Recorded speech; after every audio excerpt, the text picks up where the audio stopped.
కొంతమంది అడుగుతారు, ఇద్దరి మధ్యన జరిగే వ్యక్తిగత విషయాన్ని అయితే రికార్డ్ చేయకూడదేమో, కానీ పబ్లిక్ ఇష్యూ గురించి మాట్లాడినప్పుడు ఇద్దరు వ్యక్తుల మధ్యన జరిగేదాన్ని ఎందుకు రికార్డ్ చేయకూడదు అని అంటుంటారు. కానీ ఇది కూడా తప్పే. ఆయన పబ్లిక్ ఏదైనా విషయాన్ని చెప్పాలనుకుంటే పబ్లికే చెప్తాడు, కానీ నీతో ఫోన్లో ఎందుకు మాట్లాడతాడు? నీతో ఫోన్లో మాట్లాడుతున్నాడంటే అది మీ ఇద్దరికి సంబంధించిన విషయము. కాబట్టి మీ ఇద్దరికి సంబంధించిన విషయాన్ని మీ ఇద్దరి మంచినే ఉంచాలి. ఒకవేళ ఆయన పబ్లిక్గా చెప్పాలనుకున్నాడు అనుకోండి, ఇప్పుడు నేను ఈ విషయాన్ని పబ్లిక్గా చెప్తున్నాను, అలా చేస్తాడు ఆయన కూడా. కాబట్టి ఇది ఏ రకంగా కూడా దీన్ని మనము మొక్క దశలోనే దుంచాలి. వీటిని ఒక పరిణితి చెందిన మనుషులు అందరూ దీనికోసం పూనుకోవాలి. ఈ రోజు నుంచే మనకు ఎవరైనా ఈ కాల్ రికార్డింగ్స్ కానీ మనం పంపిస్తుంటే వాళ్ళని మనం మొదట్లోనే వాళ్ళని వ్యతిరేకిద్దాం, వాళ్ళని ఎడ్యుకేట్ చేద్దాం.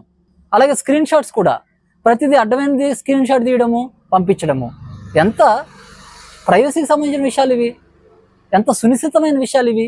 నిజానికి ఒక పశువు సెల్ ఫోన్ వాడుతున్నప్పుడు కూడా ఇలా చేయదేమో. మనది మానవ ప్రపంచం, ఇది ఎంత పరిణితితో ఉండాలి మనం. ఇది మానవ ఉనికికే ఒక పరీక్ష లాంటిది, ఇది ఒక మానవ ఉనికికే ఒక ప్రశ్న లాంటిది ఇది.